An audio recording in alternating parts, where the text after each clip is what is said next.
Have you ever found yourself daydreaming about a tragic event? Not because you want it to happen, but because in that fantasy, you're the hero, the survivor, the one who is finally understood and cared for. It might sound strange, but this is something many of us do. It's a phenomenon I call the tragedy fantasy. It's not about wanting bad things to happen. It's a deep-seated cry for validation and love. Today, we're going to dive deep into what this means, where it comes from, and how we can move past it toward genuine self-acceptance. Let's start by defining what the tragedy fantasy is. Imagine you're sick, and in your mind, you picture loved ones rushing to your side, full of concern. Or maybe you imagine a dramatic breakup, and in the aftermath, everyone finally sees how much you were sacrificing. In these scenarios, the tragedy isn't the point. The point is the reaction. It's a mental stage where we finally receive the care, attention,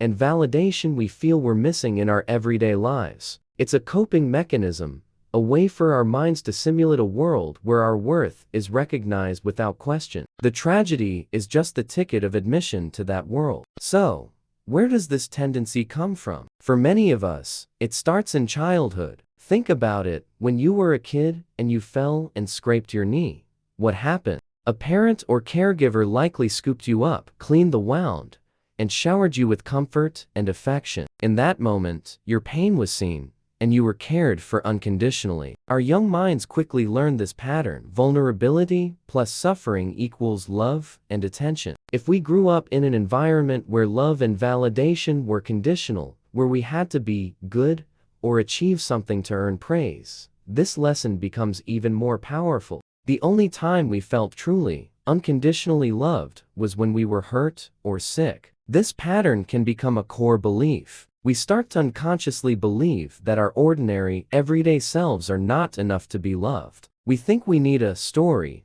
dramatic reason for people to care. We feel invisible until something happens that forces people to look at us. This isn't a conscious thought, of course. It's a quiet, background hum that says, if I were in trouble, then they would see me, then they would care. This creates a strange paradox. We crave being seen, but we believe the only way to be seen is through suffering. It's a self-perpetuating cycle where our need for love gets tangled up with the idea of pain. The tragedy fantasy operates on a very specific logic. First, it creates an undeniable reason for attention. In a busy world, our simple needs can be overlooked. But a crisis? That's different. A crisis demands a response. It cuts through the noise and puts us at the center. It's a shortcut to being prioritized. Secondly, it absolves us of the need to ask for help directly. Asking for what we need can feel vulnerable, even weak. We worry about being a burden or being rejected. But in a tragedy,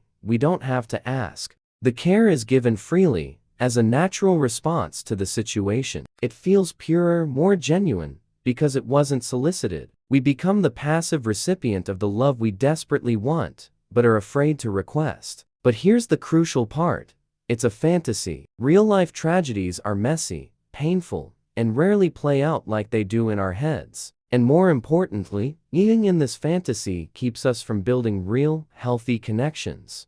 It keeps us in a state of passive waiting, hoping for an external event to solve an internal problem. The real problem isn't that no one cares. It's that we don't feel worthy of care in our normal state. We haven't learned to value our ordinary selves. We're waiting for a script to be handed to us, instead of writing our own. So how do we break free from this cycle? The journey starts with self-awareness. The first step is to simply notice when you're slipping into a tragedy fantasy. Don't judge yourself for it. Just observe it. Ask yourself, what am I really craving in this moment? What feeling am I trying to get from this imagined scenario? Usually, the answer is something like connection, validation, rest, or understanding. Recognizing the underlying need is the first and most important step to meeting it in a healthier way. You're not a bad person for having these fantasies. You're a human with unmet needs. Once you've identified the need, the next step is to practice asking for it directly. This can feel incredibly scary at first. If you're fantasizing about being sick so you can finally rest, maybe what you really need is to tell your partner or family, I'm feeling overwhelmed and I need to take a break this weekend. if you're imagining a dramatic event that makes people appreciate you. Maybe you need to have a vulnerable conversation with a friend about feeling unseen. Start small. It could be as simple as telling a friend, "Hey, I'm having a tough day. Can we talk?" Each time you ask for what you need and receive it, you are rewriting that old childhood script. You are teaching yourself, through experience, that you are worthy of care just as you are. Oh, tragedy required. This brings us to the core of the solution: building self-worth from the inside out. The tragedy fantasy thrives on the belief that our worth is external, that it must be granted to us by others. The antidote is to cultivate a sense of worth that is internal and unconditional. This means celebrating your small, everyday achievements. It means treating yourself with the same kindness and compassion you would offer a friend. It means recognizing that your value as a person isn't tied to your productivity, your accomplishments, or how others see you. You are inherently worthy of love and respect, right now, this moment. This is a practice, not a destination. There will be days when the old patterns resurface. You might find yourself daydreaming that old, familiar script. When that happens, be gentle with yourself. Acknowledge the feeling, identify the need, and then make a small, conscious choice to meet that need in a real, healthy way. Maybe it's taking a 10-minute walk, calling a loved one, or just taking a few deep breaths and reminding yourself, "I am enough."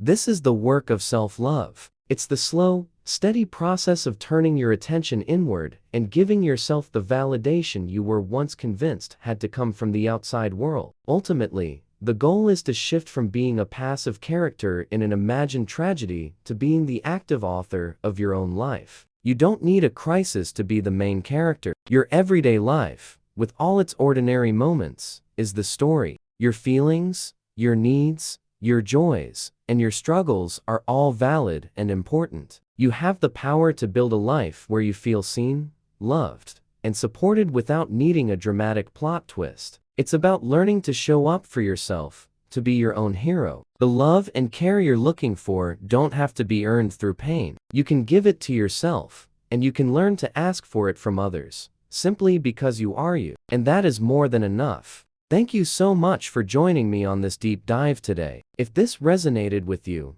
let me know in the comments. It's a conversation worth having. Remember to be kind to yourself, and I'll see you in the next video.